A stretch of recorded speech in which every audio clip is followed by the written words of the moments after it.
بسم اللہ الرحمن الرحیم۔ دوستو، اگر آپ بھی غربت کی وجہ سے پریشان ہیں، غربت کی وجہ سے آپ تنگ آ چکے ہیں، تو آپ لوگوں کو بہت ہی خاص عمل، خاص وظیفہ بتانے والا ہوں۔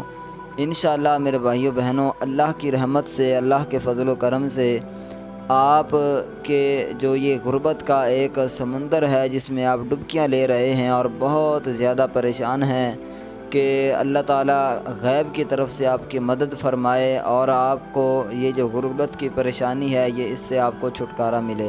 تو میرے بھائیو، بہت ہی خاص عمل آپ کو بتانے والا ہوں۔ کامل یقین کے ساتھ آپ نے اس وظیفے کو پڑھنا ہے۔ بالکل آسان سا ہے، بالکل ہی آسان سا ہے۔ اس میں تقریباً آپ کے زیادہ سے زیادہ 5 سے 10 منٹ لگا لیں، ٹھیک ہے۔ اب 24 گھنٹوں میں سے اگر آپ 10 منٹ بھی نہیں نکال سکتے تو پھر یہ آپ کی اوپر ہی ہے۔ اگر آپ چاہتے ہیں کہ یہ آپ کے اوپر جو غربت کا طوفان ہے اس کا آپ مقابلہ کر سکے اور غربت دور ہو، تو میرے بھائیو یہ جو عمل آپ کو بتا رہا ہوں، کامل یقین کے ساتھ آپ نے اس کو پڑھ لینا ہے۔ انشاءاللہ رزلٹ آپ خود چند دنوں کے اندر اپنی آنکھوں سے دیکھو گے۔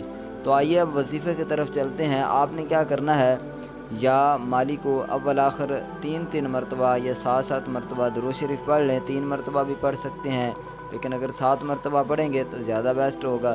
تو آپ نے درود شریف پڑھ کر یا مالک کو اس کو 99، ٹھیک ہے، 99 مرتبہ آپ نے اس کو جو ہے وہ ڈیلی پڑھنا ہے، ہر روز پڑھنا ہے، ٹھیک ہے۔ انشاءاللہ میرے بھائیوں، چند دن یہ آپ عمل کیجئے گا اللہ کے فضل و کرم سے، اللہ کی رحمت سے، اور کوشش کریں کہ آپ کی جو نیت ہو، کوشش نہیں بلکہ اپنے اوپر فرض یہ سمجھ لیں کہ آپ نے حلال رزق کمانا ہے۔ چاہے آپ کو لاکھ روپے آتے نظر آ رہے ہوں، لیکن اگر وہ حرام کے ہوں تو آپ نے ان کو ٹھکرا دینا ہے۔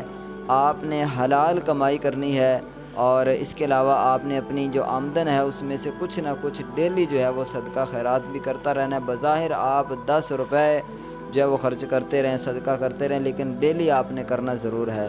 تو انشاءاللہ میرے بھائیوں، چند دنوں کے بعد آپ خود دعائیں دیں گے کہ یار کتنا خاص عمل بتایا تھا، کتنا پاورفل عمل ہمیں جو ہے وہ بتایا تھا۔ تو مجھے امید ہے کہ انشاءاللہ یہ وظیفہ، یہ عمل آپ ضرور کرو گے، اور جب آپ یہ عمل کرو گے تو انشاءاللہ آپ کو اس کا رزلٹ بھی ملے گا۔ جب رزلٹ ملے تو بندہ ان چیز کو ضرور دعاؤں میں یاد کیجیے گا۔